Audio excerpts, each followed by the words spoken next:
যারা সালাত আদায় করে না তাদের কি ক্ষতি হয়? এক, যারা সালাত আদায় করে না তাদের চেহারায় নূর বা উজ্জ্বলতা থাকে না। দুই, যারা সালাত আদায় করে না পৃথিবীতে আল্লাহ যতগুলো মাখলুক রয়েছে সমস্ত মাখলুক তাকে ঘৃণা করে। তিন, যারা সালাত আদায় করে না তারা নিশ্চিত জাহান্নামে যাবে। সালাত একটা এমনই ইবাদত, এটা একটা এমনই ইবাদত যে মানুষের সুবিধা অসুবিধা বুঝে না, সময় হলেই সালাত আদায় করতে হবে। কেউ যদি হজের নিয়ত করে আর যদি সে যেতে না পারে, তার বদলে কেউ যদি বলে হজ করে দেব, তো সে যদি একবার হজ করে থাকে আর বদলে হজ করে আসে তো হবে। কেউ যদি রোজা রাখতে না পারে, কাউকে বদলে যদি রোজা রাখায়, সাহারি বা ইফতারে খাওয়া দিল, তার নিজের রোজা হয়ে গেল, বদলে কারো রোজা করে দিল, এটাও হবে। তবে সালাত একটা এমন ইবাদত যে আমি অসুস্থ আছি, অসুবিধায় আছি, তা আমার বদলে কেউ সালাত আদায় করে এসো, এটা হবে না। সালাত নিজেকে আদায় করতে হবে। সালাত মানুষের সুবিধা অসুবিধা বুঝে না, যখন সালাতের সময় হবে তখনই সালাত আদায় করতে হবে। আর একটা 4 নম্বর হলো যে বেনামাজির জন্য, সালাত ত্যাগকারীর জন্য যদি কোনো মানুষ দোয়া করে সেই দোয়া কবুল হবে না। সে সালাত আদায় করেনি, সে জাহান্নামে যাবে। দলিল দেব। আল্লাহ সূরা মুনাফিকুনের ভিতরে বলে, বিসমিল্লাহির রহমানির রহিম, ইয়া আইয়ুহাল্লাযীনা আমানু লা তুলহিকুম আমওয়ালুকুম ওয়ালা আওলাদুকুম আন যিকরিল্লাহ ওয়া মান ইয়াফআল যালিকা ফাউলাইকা হুমুল খাসিরুন। আল্লাহ বলছে, হে মুমিনের দল, তোমরা ধন সম্পদ, সন্তান সন্ততি তাদেরকে পেয়ে আল্লাহর জিকির, আল্লাহর সালাত থেকে তোমরা দূরে চলে যেও না, উদাসীন হয়ে যেও না। কারণ যদি তোমরা উদাসীন হয়ে যাও তাহলে তোমরা ক্ষতিগ্রস্তের মধ্যে হয়ে গেলে। আল্লাহ অন্য জায়গায় বর্ণনা করেন, ফাখালাফা মিন বাদি খালফ আদাউস সালাত। আল্লাহ বলছেন, তোমাদের পরে, তাদের পরে এমন কিছু লোক আসলো দুনিয়ায়, এমন অসৎ মানুষ আসলো যারা তাদের নিজের সালাতকে নষ্ট করে দিল, আর তারা নিজের ব্যক্তির উপর অনুসরণ করল। আল্লাহ বলছে, শীঘ্রই শীঘ্রই নিশ্চয়ই তারা তাড়াতাড়ি জাহান্নামে যাবে। এগুলো গেল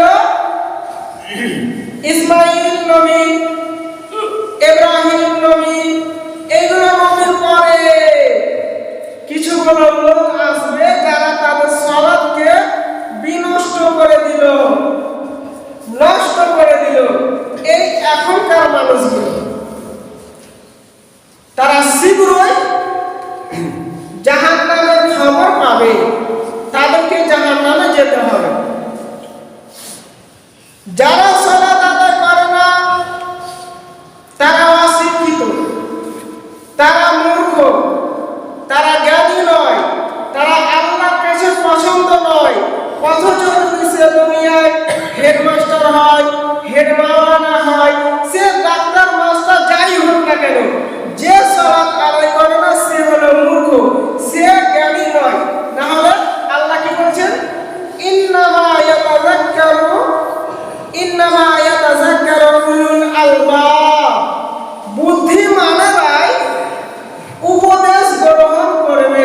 যারা জ্ঞানী তারাই উপদেশ গ্রহণ করবে। যখন কোরআন হাদিসের কথা শুনলো আমল করবে কে?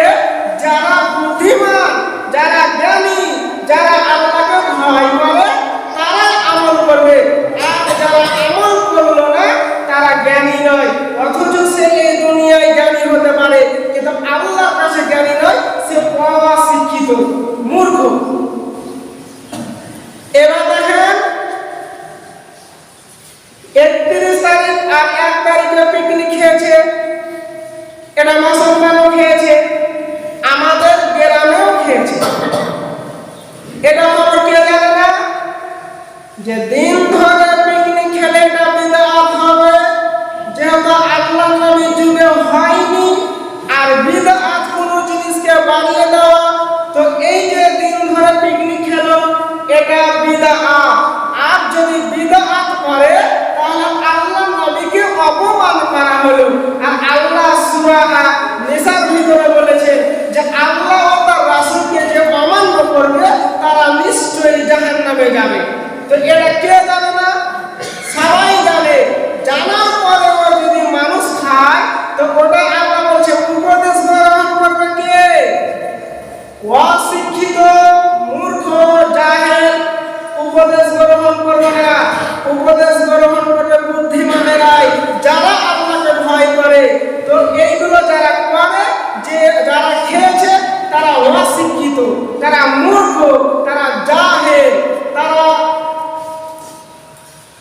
অশিক্ষিত। যেহেতু আল্লাহ সূরা রাদের ভিতরে বলেছেন ইন্নামা ইয়াতাযাক্কারু উলুল আলবাব, বুদ্ধিমানেরা উপদেশ গ্রহণ করবে।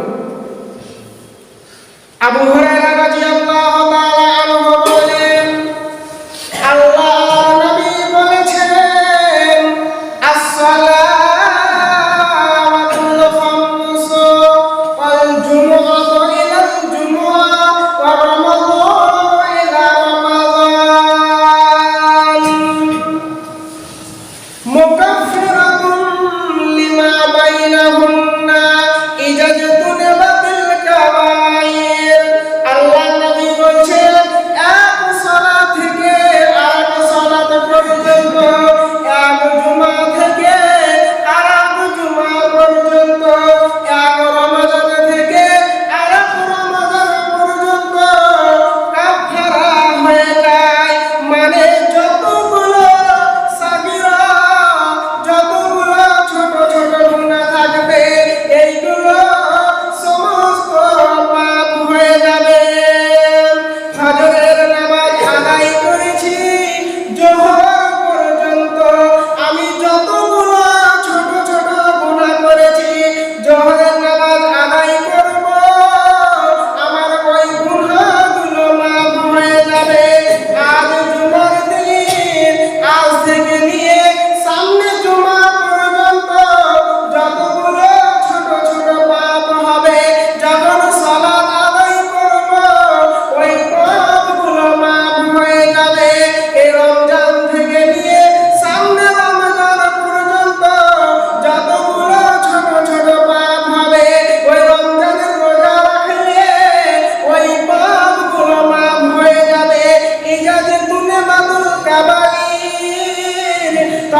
যখন নামাজ আদায় করবে তাহলে তো হবে।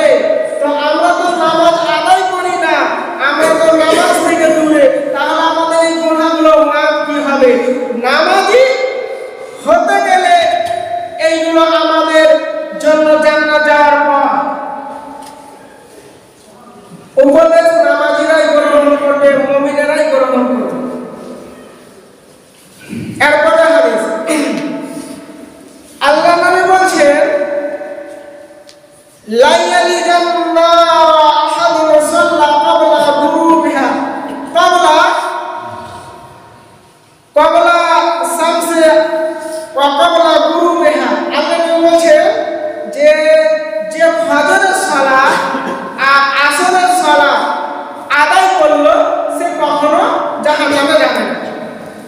সূর্য ওঠার আগে আর সূর্য ডোবার আগে যারা সালাত আদায় করলো, মানে ফজরের সালাত আর আসরের সালাত যারা আদায় করলো তারা কখনোই জাহান্নামে যাবে না। আরেকটা হাদিস, মান সাল্লাল্লাহু আলাইহি দাখালাল জান্নাহ। আল্লাহর নবী বলছেন, যারা ফজরের নামাজ আদায় করলো, যারা আসরের নামাজ আদায় করলো, মান সাল্লাল্লাহু আলাইহি দাখালাল জান্নাহ, সে জান্নাতে চলে গেল। তো এটা কে আদায় করবে? নামাজিরা। তবে এখন এটা বুঝেন না যে শুধু ফজর আর সালাতের নামাজ আদায় করতে হবে না, এখানে বলা হয়েছে যে ওই তিন ওয়াক্তের নামাজ আদায় করতে হবে। তবে ফজর আর আসরের কে তাকিদ করে বলা হয়েছে, এর ফজিলতটা বেশি বলা হয়েছে। তার জন্য বলা হয়েছে যে ফজর এবং আসরের সালাত যে আদায় করবে সে জাহান্নামে যাবে না, জান্নাতে যাবে। কিন্তু ওই তিন ওয়াক্ত লাগবে। আরেকটা হাদিস যে আল্লাহ নবী বলেছেন, যে আসরের সালাত ছেড়ে দিল, যে আসরের সালাত পার করে দিল, তার বাড়িতে ধন সম্পদ এবং তার আমল সন্তানদেরকে সে নষ্ট করে দিল, সে বেকার করে দিল, যে আসরের সালাত ছেড়ে দিল। তাহলে বুঝেন, আমরা তো সালাত আদায় করি, তাহলে আমরা কত পাপ করছি, কত আমরা নষ্ট করছি। এরপর হাদিস আল্লাহ নবী বলছেন, জাবের রাদিয়াল্লাহু তাআলা আনহু বর্ণনা করেন, আল্লাহ নবী বলেছেন, বাইনাল আবদি ওয়া বাইনাল কুফরি তারকুস সালাত। কাফের যারা কুফরি করে, মুমিন এবং কাফেরের মধ্যে পার্থক্য হলো সালাত। যারা সালাত আদায় করবে তারাই হচ্ছে মুমিন, যারা সালাত আদায় করে না তারাই হচ্ছে কাফের। যদি কাফের তাদেরকে বলে দিই, বলাটাও কিন্তু ভুল হবে না, যেহেতু হাদিসের ভিতরেই বলছে যে সালাত হচ্ছে মুমিন এবং কাফেরের পার্থক্য। এবার বলেন যে কাফের জান্নাতে যাবে না জাহান্নামে? যারা কাফের তারা নিশ্চিত জাহান্নাম, তাদের কোনো কথাই শোনা হবে না। তাহলে যে সালাত আদায় করে না সে তো কাফের, হাদিস থেকে প্রমাণ, তাহলে সে নিশ্চিত জাহান্নাম। যারা সালাত আদায় করে না তারা জাহান্নামে যাবে, এটা 100% গ্যারান্টি। তবে যদি আল্লাহ কারো উপরে দয়া করে তাকে জান্নাতে দিয়ে দেয়, এটা ভিন্ন বিষয়। কিন্তু যারা সালাত আদায় করে না তারা জাহান্নামে যাবে নিশ্চিত, তাদের বাঁচার কোনো রেহাই নেই। 5 ওয়াক্তের সালাত লাগবে, যে কোনো সময় হতে গেলেই সালাত লাগবে। এখন আমরা যারা সালাত আদায় করি না, আমাদের বাঁচার একটাই পথ যে আমাদের জন্য তওবার দরজাটা আল্লাহ খুলে রেখেছে। যতদিন পর্যন্ত পশ্চিম দিকে সূর্য না উঠবে এই দরজাটা খোলা রাখা রয়েছে। এখন যদি আমরা তওবা করে যদি নামাজে ঢুকে যাই তো আল্লাহ মাফ করে দেবে। এখন বেনামাজিদের বাঁচার পথ, তাছাড়া আর পথ নেই। তওবা করে নামাজে যদি এখনো ঢুকে যায় তা আল্লাহ মাফ করে দেবে, তাছাড়া বাঁচার কোনো পথ নাই। তাহলে মরে দেখো, কবর যে কত কঠিন তুমি এখন বুঝোনি, কবর থেকে কিয়ামত কত কঠিন তুমি বুঝোনি, কিয়ামত থেকে জাহান্নাম কত কঠিন তুমি বুঝোনি। যখন তুমি মরবে তখন কথা চলবে, একবার মরে দেখো, তাহলে বুঝতে পারবে যে কবর কত কঠিন। তো বেনামাজিতে নামাজের বাজার একটাই পথ, যে তাকে তওবা করে মসজিদে ঢুকে যেতে হবে, তাছাড়া বেনামাজি জান্নাতে যাবে না, সে কাফের বলা হয়েছে।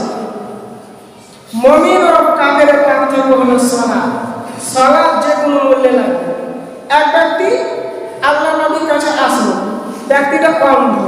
আল্লাহ নবী কাছে বলল, ইয়া রাসূলুল্লাহ, আমি সালাত আদায় করব, মসজিদে আমার যা অসুবিধা, আমাকে কেউ নিয়ে যেতে পারে না, তো আমাকে অনুমতি দেন যেন আমি বাড়িতে সালাত আদায় করি। আল্লাহ নবী বললেন, ঠিক আছে, তুমি বাড়িতে সালাত আদায় করবে। তারপর আল্লাহ নবী আবার ডাকলেন, শুনো শুনো শুনো শুনো শুনো। তো বলছেন, ইয়া রাসূলুল্লাহ, হে আল্লাহর রাসূল, কি? তা আল্লাহ নবী বলছেন, তুমি কি আযান শুনতে পাও? তখন ওই অন্ধ লোকটা বলছে, আযান শুনতে পাই। তখন আল্লাহ নবী বললেন, তুমি মসজিদে গিয়ে সালাত আদায় করো, বাড়িতে নয়। আযান শুনতে পাও মানে তুমি মসজিদে গিয়ে সালাত আদায় করবে। কিন্তু আল্লাহ নবী এটা বললেন না যে তুমি বাড়িতেই সালাত আদায় করবে, আর না হলে তুমি অন্ধ তোমার জন্য সালাত পাও। এই দুটো কিছু বলেনি, বলেছে যে আযান শুনতে পাও, তোমাকে মসজিদে আসতে হবে। নামাজ কাদের মা? যাদের 7 বছরের নিচে যে সন্তান আছে তাদের জন্য নামাজ বা, আর যার বিবেক নেই, যে পাগল, নামাজ কি জিনিস জানে না, তার জন্য মাপ আছে। তাছাড়া সালাত কারোর জন্য মাপ নাই। যে কোনো মূল্যে সালাত পড়া লাগবে। যদি না পড়েন, যদি না আমল করেন, তো মরে দেখেন বুঝতে পারবে যে সালাত না পড়ার কারণে কি হলো। আল্লাহ নবী বলছেন যে রোজ কিয়ামতের দিন সালাত মানুষের আলো হবে, ইসলাম ও ঈমানের খুঁটি হয়ে যাবে, দলিল হয়ে যাবে। এই সালাত তাকে জান্নাতে নিয়ে চলে যাবে। আর যারা সালাত আদায় করে না, তাদের কিয়ামত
দোতলা মসজিদ হয়ে গেল, মুসল্লি যদি না থাকে তাহলে মসজিদ বানিয়ে কি লাভ হবে?